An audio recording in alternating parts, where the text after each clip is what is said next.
Are you ready to rejoin life but don't know where to start? Let's take these first steps together.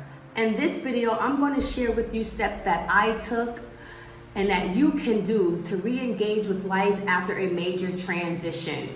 So one thing that I began to do that helped me to re-engage with life, I would consistently go for a walk.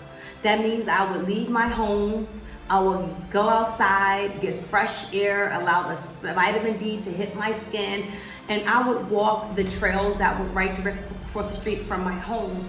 Also, I had a really close friend who would call me and ask if we want to go for a walk. It was definitely a social distance walk, but let alone I didn't have to walk by myself. So we would go for a walk, and after the walk, she'll go home, and then I'll return home.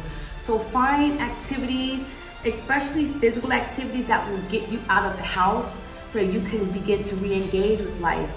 Another thing that I did that was very helpful in my community, I joined committees. It was all virtual. I joined committees that help with, that prepare for virtual conferences, and that helped me to re-engage with life. It helped me to use my skills to contribute to the committee. So you can join groups and committees that will allow for you to use your skills as you're slowly beginning to re-engage in life.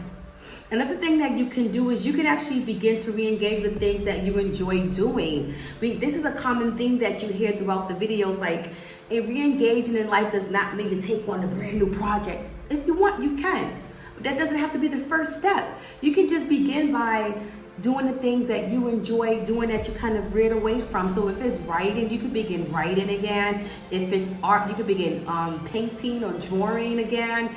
You can create music, listen to music that is nurturing your spirit. You can join prayer groups. You can join study groups. And you can do these small, and you can also learn how to cook a new meal. Engaging in these activities will allow you to get back into the ease of the daily life and also rediscover some small pleasures, because we kind of small pleasures finds our way out of life, or more so buried within when you're going through the grieving process. So to understand joy and pleasure can seem really foreign and almost unfathomable, but pleasure and joy is definitely still present. It's just not the immediate need for you going through your healing process. Another thing that you can do is rediscover your interests, and most importantly, try new ones.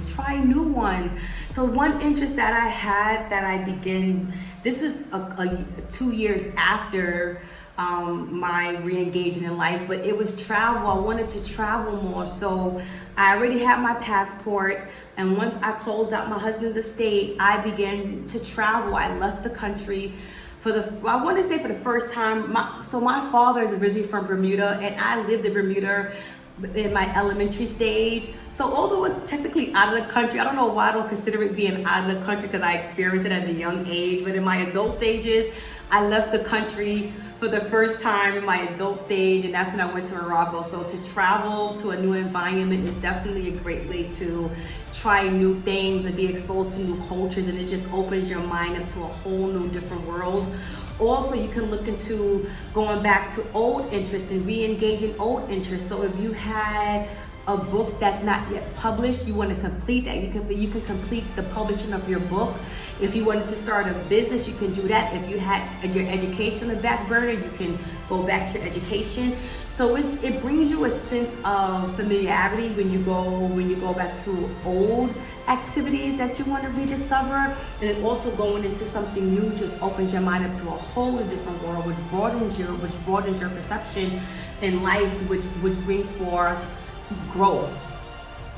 Also, for the third step, this is setting achievable goals to rebuild a sense of purpose. So you can start as small as you want by manageable goals, by dedicating just as low as 10 minutes a day to a personal project.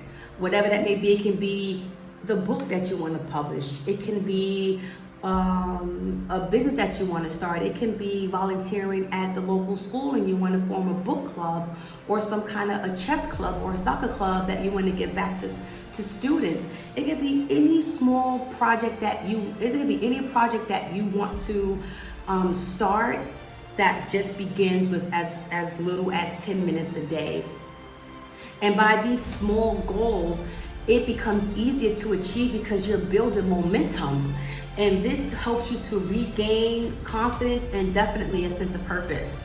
And lastly, set goals that are aligned with your values and the person you are becoming. So you want to do something that speaks to you, not what everyone may suggest for you to do, but what your spirit and your gut and your mind is telling you or guiding you towards.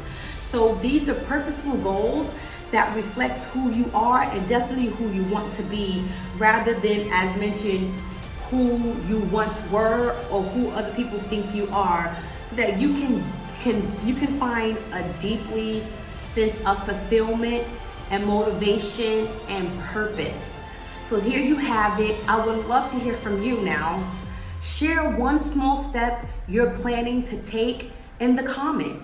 And again, let's support each other as you re-engage in life. So to close out, re-engaging with life is about small steps. Take it slow, but know each step brings you closer to the rediscovery of who you are now.